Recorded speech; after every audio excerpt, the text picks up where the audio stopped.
I'm with my daughter in Chicago on spring break, and I wanted to take a moment to talk about some other things in the news you may have missed because of the Iran war and the Epstein files. A few days ago, there were some horrible acts of violence. One was a shooting at Old Dominion University, and another where a man drove a truck into a temple in Michigan. Luckily, at the temple, no one else was killed. But I want to point out that we know he was driving a gray Ford F-150 pickup, which he drove into the temple. Then he unalived himself with his own gun. But what kind of gun was it? Who's to say? We don't know. So we know exactly what color and what model of truck he drove into the temple, but we have no idea what kind of gun he used to unalive himself.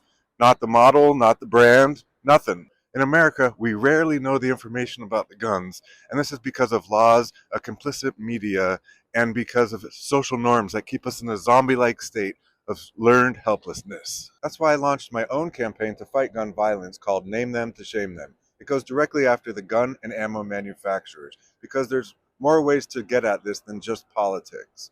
Of course, politics is important where we can pass sensible gun laws as well as repeal the TART Amendment, something you can find out more about at giffords.org. Oh, look, the Hancock Building. Back to the tragic shooting at Old Dominion University.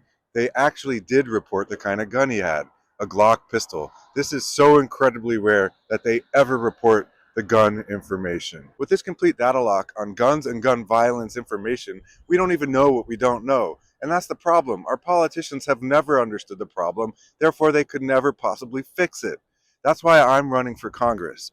I may be in this freezing Chicago weather right now, but I'm running for California's 30th district. Oh, and one more thing about the tragic shooting at Old Dominion University. The gunman went into a ROTC classroom, but was eventually subdued by other ROTC students. And how did they take him out? It wasn't with a gun, it was with a knife.